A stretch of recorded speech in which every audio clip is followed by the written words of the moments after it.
Good afternoon, and welcome everyone. Today we gather to welcome Norman Y. Mineta back home. Welcome to all family and friends. To Denny, Stuart and Scarlett, David and Christine, Mark and Wendy, Bob and Kelly, and to the entire family, we are tremendously honored to have you here in San Jose. It's no secret that Norm Mineta was San Jose's favorite son. Thank you to each one of you for coming to San Jose to allow Norm's remains to be laid to rest here. This has allowed us today and tomorrow to come together as a community to honor his remarkable life, to shed a few tears, to share memories, and to celebrate this deeply beloved man. Let's begin with an opening prayer. Rinban Gerald Sakamoto, who is the senior minister at the San Jose Buddhist Church, Betsuane. He has served our San Jose community since 1986. Coming to our city from Hawaii, he brought with him a passion for youth, supporting scouting programs here, locally and nationally. He's also gained widespread respect in our valley as an interfaith leader, and through his work with several peace and justice initiatives. Welcome, Reverend Sakamoto.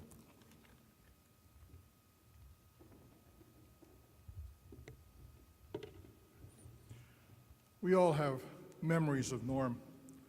Those memories express a continued relationship we share with him, a relationship that continues to change as our lives change, a relationship that influences how we engage the world, expressed in our lives through grief, through kindness, through joy. A memory I have of Norm is his surprise to learn how his parents had named him after an international airport.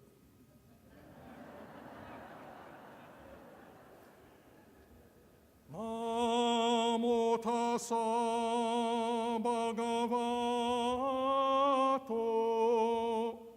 arahato samma sambuddhasam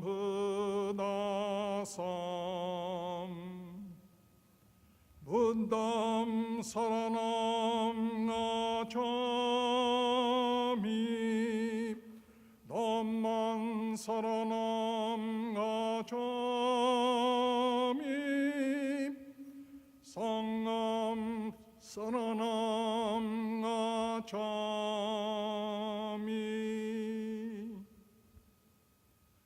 Welcome home, Norm.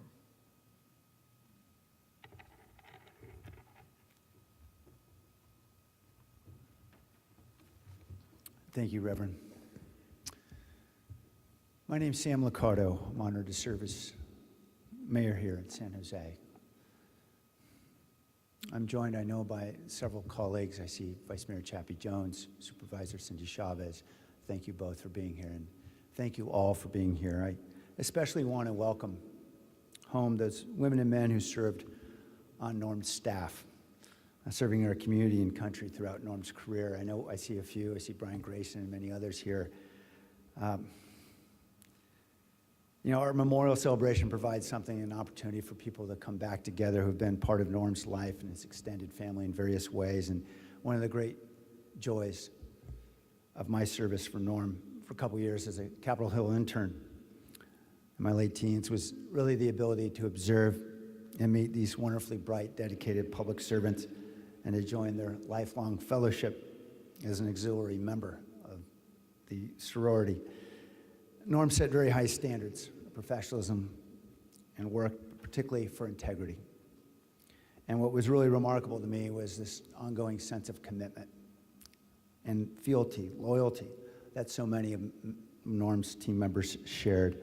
And decades later, many of his former staffers continue to stay in touch. I see Dean Monroe here. As his health declined, I heard from several.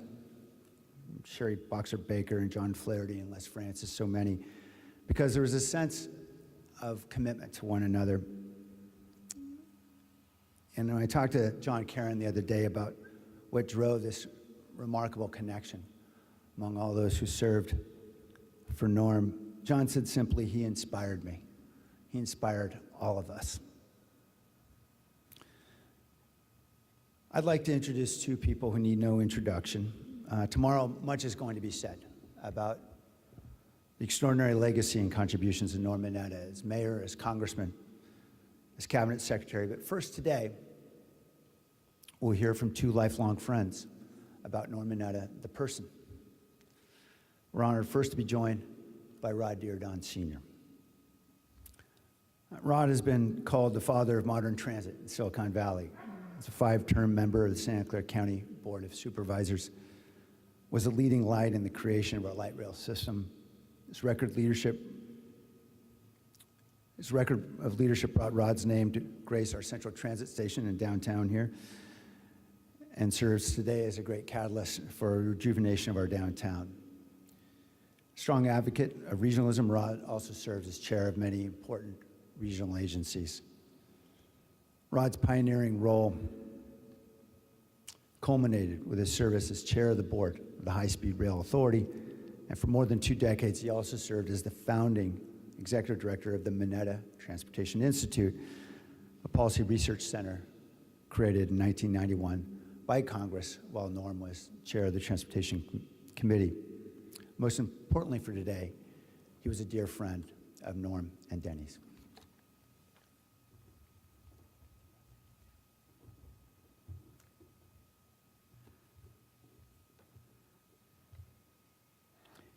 Denny Mineta and family and extended family. Mr. Mayor, Blanca, my dear friend, visiting dignitaries, there are so many that we can't identify you all, but thank you for being here. Les Francis, thank you and your team for putting this all together. And I wish I could mention them all, but as you said before, once a staffer, always a staffer.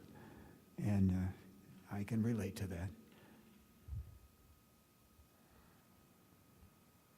Norman Yoshio Mineta was my friend.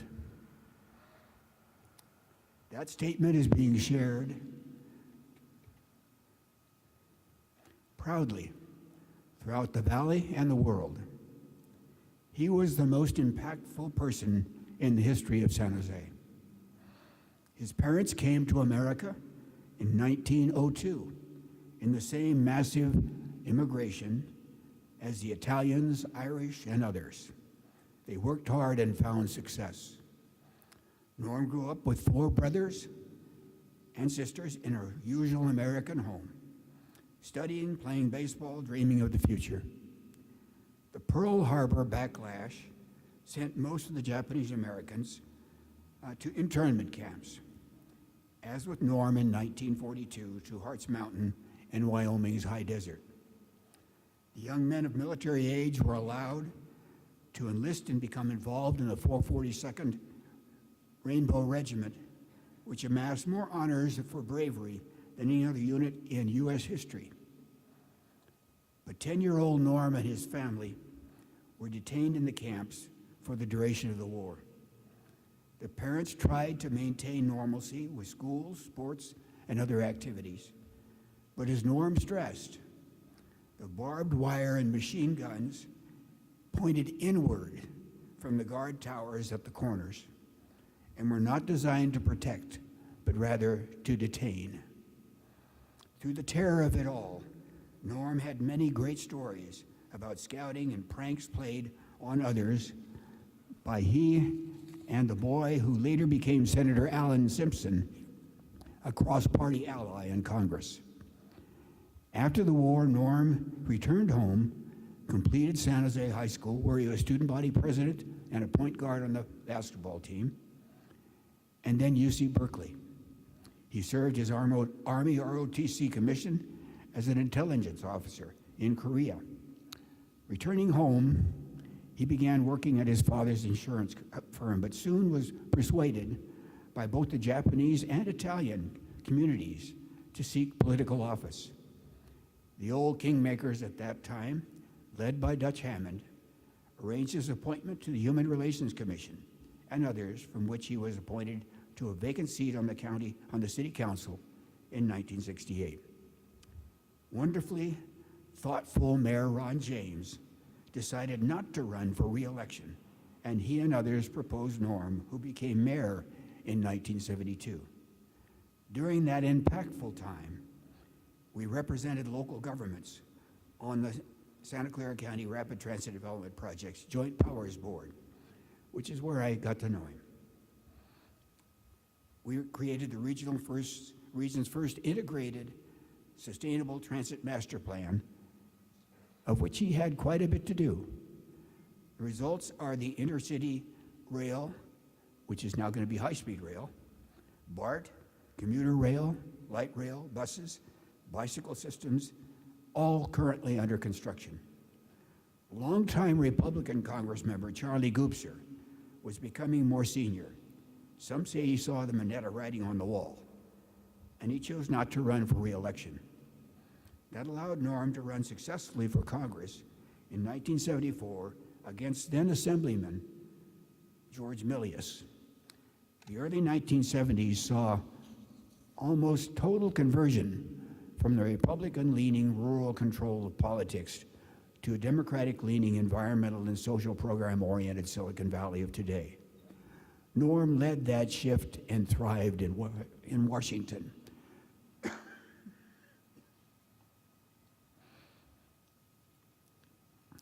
Norm chaired Congress's 1974 Watergate class of 76 new Democratic Congress members. He was often able to keep them together in a voting bloc, which gave him inordinate power as a young legislator. He became a whip, unheard of for a young member. He had several choice committee assignments and began providing important leadership. By the early 1990s, he had authored or helped pass several landmark issues, such as having the president apologize for the World War II Japanese-American internment and pay reparations to the survivors.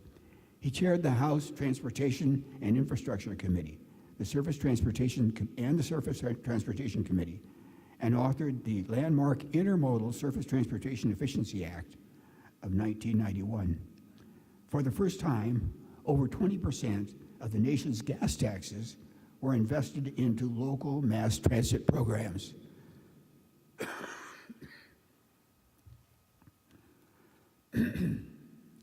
That was continued, and our valley was benefited greatly from that fiscal breakthrough.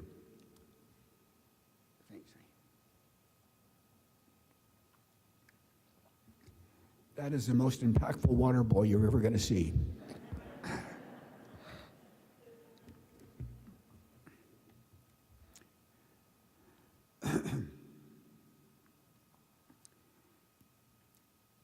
That 20% set aside with that 20% set aside for mass transportation has continued, and all of the local transit agencies in the nation have been the beneficiary, most certainly Norms here locally. ICE also created the Mineta Transportation Institute, now one of the largest transit policy research centers in the world. And thank you, Dr. Karen Philbrick. Then Reagan was elected, and the Democrats lost the Congress, leaving Norm in 1995 without a leadership role. Lockheed offered him the presidency of their new automated bridge toll company, and he accepted, leading to a half a dozen years atop the private sector. Then Bill Clinton tapped him to be Secretary of Commerce, and before he could even catch his breath, George Bush brought him into his administration as Secretary of Transportation, a role perfectly suited for Norm. He held that seat through the first and part of the Bush's second term, longer than any other Secretary of Transportation in history. And Norm's impact was transformative. Most noteworthy was his leadership of the response to the 9/11 attack and standing up for Homeland Security administration. For that lifetime of exemplary service, Norm has received the highest honors possible from our country and several other most especially from Japan. While in Congress, Norm had championed air travel issues and even passed his pilot license in Pawtuxet Naval Air Station. He had always fought for federal funding for San Jose Airport, which was then very fittingly renamed the Norman Y. Mineta San Jose International Airport. In all these years, we had only one still unresolved disagreement. Is it better to have an airport or a train station named after you? He was misled there. He then became president of Hill & Knowlton, one of the nation's largest public relations firm. He was involved in advising the world's most important clients and often on transportation issues. In recent years, Norm joined me, Secretary LaHood, and Secretary Fox as co-chairs of the U.S. High-Speed Rail Coalition, raising federal funding for the nation's and California's high-speed rail program. He was busy and effective until the very end. Norm and Denny, sons David, Stuart, Mark, and Bob, have lived busy, happy lives. During the past 30 or so years, their home in Edgewater, Maryland, about 4 miles north of Annapolis, has been the East Coast crash pad for the extended Mineta tribe. Recently, Norm has had some medical issues that he faced with his usual stoic and ever-jovial demeanor until on May 3rd, when, with his family around him, he caught his last plane back to his maker. His national memorial on the morning of June 11th in Washington, D.C.'s National United Methodist Church was profound, with many cabinet members and current and former Congress members, including Speaker Pelosi and his old friend Senator Simpson, in attendance and giving eulogies. Our San Jose tribute tomorrow morning in the Civic Auditorium with President Clinton and others will be equally memorable. Such is the passing of an era. Now hear this, brothers and sisters of San Jose, Norman Y. Mineta will always be our friend.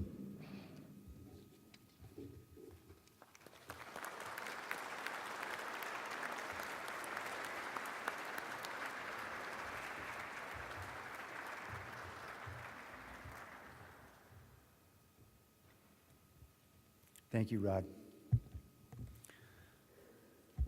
Well, in the debate of what it's better to have your name on, I think our next speaker might have something to say, because Supervisor Blanca Alvarado has a school named after her. She has been an inspiring trailblazer and community leader for decades here in our community. In her early years of activism, she worked with Cesar Chavez to establish the Community Services Organization and played leadership roles in social justice efforts throughout East San Jose and the Valley. In 1980, she became the first Latina elected to the San Jose City Council. She served with distinction until 1994, including as vice mayor. She fought for better resources for underserved neighborhoods and later became a driving force to the creation of the Mexican Heritage Plaza, a jewel of our city. She was appointed and reelected to the Santa Clara County Board of Supervisors, where she served 12 more years. 14? I'm not going to argue with her. 14 years. Becoming the first Latina to serve as president of that board. She continues to be very active in community leadership, and we are grateful that she is, particularly as a champion of education and the arts, and for the East San Jose community. Welcome, Supervisor Alvarado.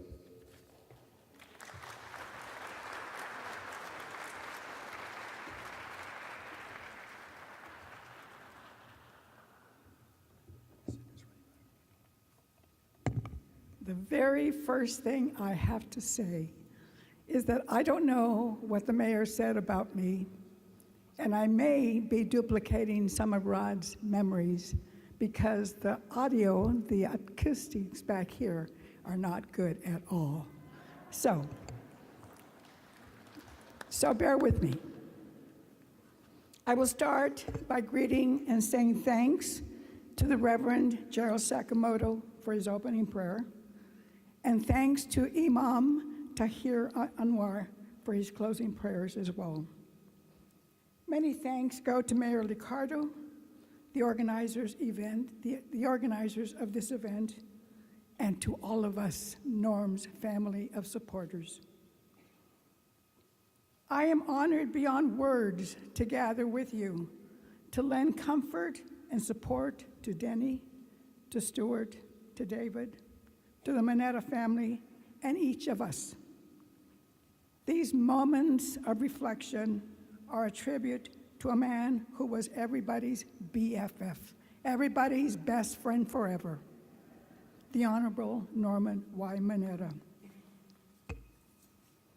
It is humbling and inspiring to me that having endured the humiliation and the unjust internment of Japanese origin people, he transcended the racism of the times to be elected my student body class president at San Jose High, to graduate from a very prestigious university, and to win citywide the election as the first person of color to lead the office of mayor.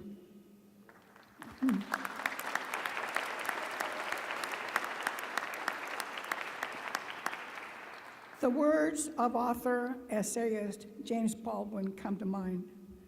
Baldwin, an African American, lived through tormenting racism and said, "The crimes of the Republic, whether or not I am guilty of them, I am responsible for them." Norm, as he preferred to be called, demonstrated from his early beginnings his love for country and an unwavering commitment to advance justice and equality for all. Mary Oliver, in one of her poems, asked the question, what would you do with this wild and precious thing called your life? I would imagine Norm's response would be, in times of conflict and challenge, my life will stand for truth, justice, and healing. Today's polarized world is very different. Norm, in his gentle and persuasive manner, with his winning smile, would reach across the aisle, not for his glory and prestige, but to build lasting partnerships to benefit the common good. Norm had the ability to listen intently and with respect to the issues of the big shots and equally to the issues of everyday citizens. You know, while Norm is renowned for the national and international accolades he has received, he remains simply our hero, our champion, and one of the least arrogant persons I have ever known. I would like to echo the sentiments of few of his loyal adherents. Jane Decker said, Norm never forgot a person's first name. Stephanie Valdez describes him as the perfect gentleman. Sylvia Gallego remembers as a child her surge of pride when Norm, a Japanese American, became San Jose's mayor. Rose Amador recalls the time she asked him how it felt or how he felt landing in an airport named for him. And Norm's response, I feel proud and honored. And then I am reminded by my wife to take out the garbage.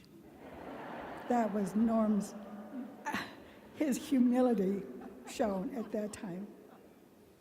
But you know, Rose also remembered the many fun times they had with Norm at the Bamboo in Japantown. Norm was deeply grounded in his ancestral heritage. He told Susan Fitz that his father claimed that the nail that sticks out gets pounded. Norm was that nail when it came to standing up for his beliefs. My daughter Teresa said, one of San Jose's quintessential attributes, which has attracted and embraced waves of immigrants over its history, is that of opportunity. Norm embodied San Jose at its best and provided a symbol that the road to possibilities awaits. Lori Chavez recalls the time in the early 90s when Norm called her upon hearing of a pressing issue in her life that she was facing. Within 5 days of that call, her son was home with her. Yeah, it's a wonderful story. You know, Rita, my friend Rita Duarte Herrera, remembers when she was training to become a National Geographic Society teacher, Norm invited her to lunch in the Capitol. She says, his respect for teachers was deep. He has a place in my heart. Pete Carrillo remembers and notes that Norm never forgot his constituents back home. And because of the deep respect and the high regard in which Norm was held by his DC colleagues, we made a trip to Washington soliciting $250,000 for the Mexican Heritage Plaza. When we met with Chairman Louis Stokes, he said, "Does Norm approve of this project?" We said, "Yes, of course." We came home that day with a $1 million commitment from Washington. Yeah. In these dark times, as we agonize over the threats to our democracy and the extent to which disinformation and lies dominate our society, we are called to honor Norm's legacy, not merely with the words spoken today, but by actively and urgently defending the civil and human rights of all. We must confront the exponential growth of hate and violence against Asians, Asian Americans, Pacific Islanders, gender-different people, and others who are being assaulted, such as the elderly and our innocent children.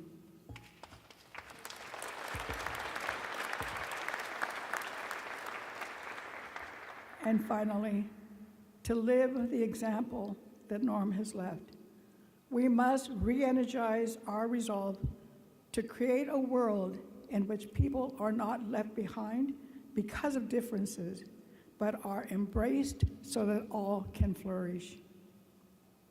The forces of racism may slow down the flow of compassion, but will not keep us from striving for a more humane and inclusive world. Thank you, Norm. Thank you for what you have done for us. Thank you.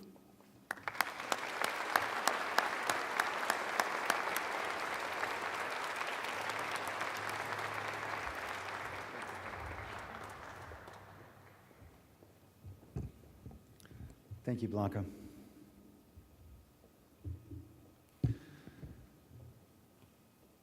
I think every one of us in this room has a Norm story. I just heard another one on the way in. It's actually from Bob.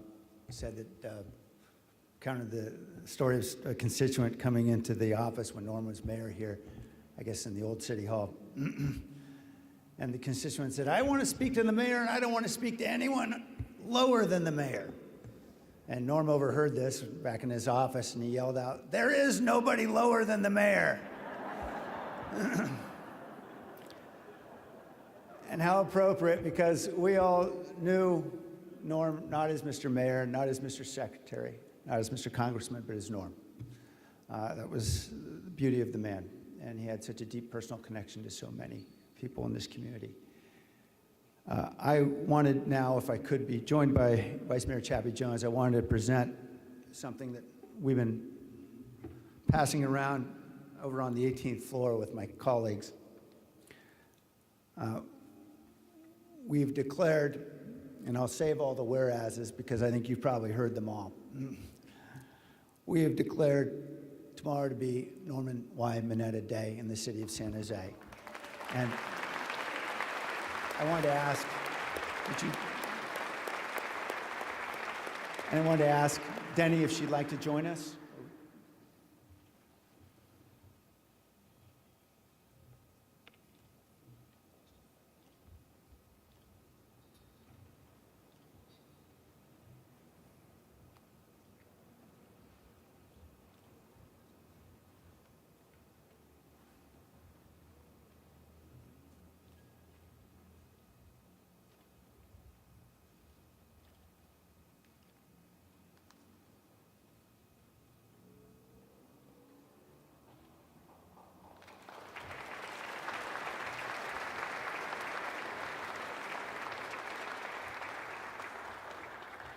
Thank you, Denny.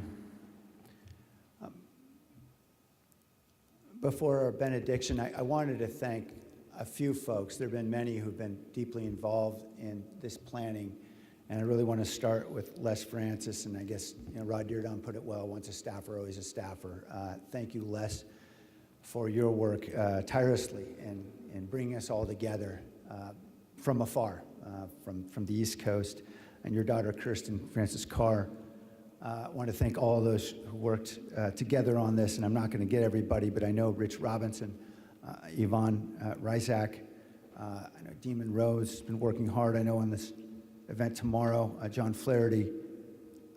And here at the city, we've had just an incredible outpouring of support from the city staff, because I think everybody recognized how important this event was to our community. And so I really want to thank Angel Rios, and Carrie Adams Hapner, Jennifer Garcia, Rachel Davis, Vicki Day over at the airport.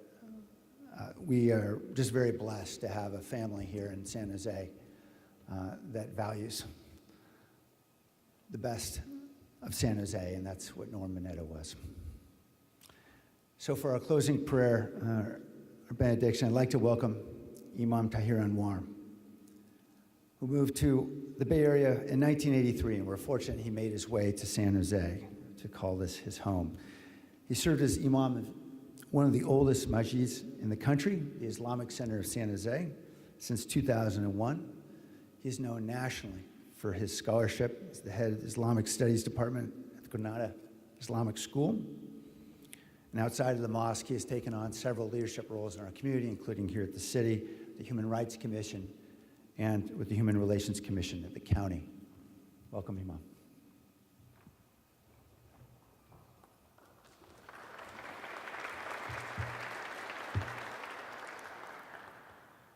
Assalamu alaikum. Bismillahir Rahmanir Rahim. I want to begin with a quote and reminder from Dr. Martin Luther King Jr.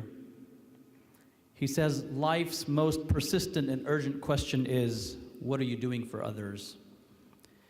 Today, we are gathered to celebrate and remember a legend who spent his entire life serving others. An individual who taught us what it means to be a community.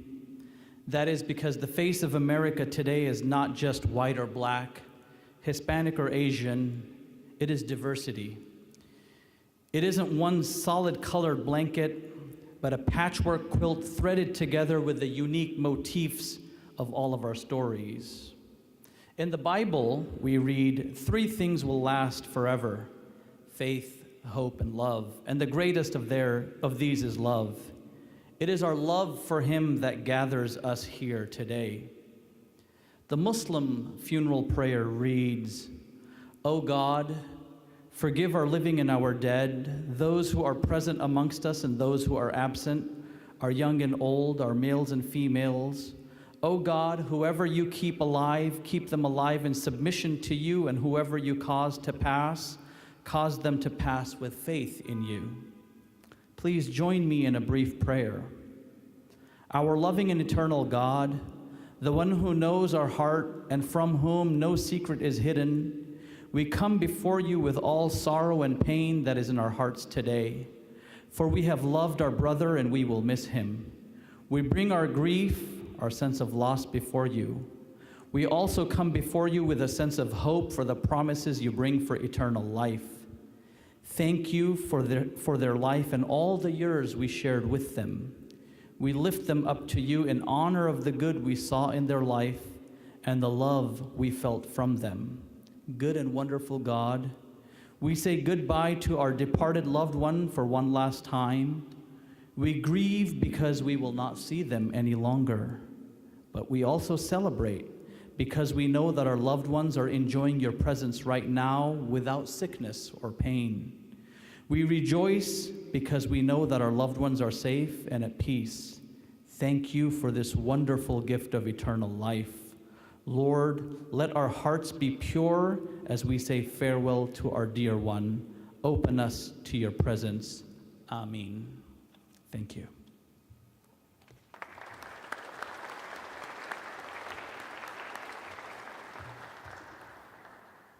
Thank you. I want to thank each one of you for coming, and I also understand Assemblymember Evan Lowe is here. Thank you, Assemblymember, for being here. There will be another celebration, a memorial, 10:30 tomorrow morning at the Civic Center. We welcome all to join us. Welcome home, Norm.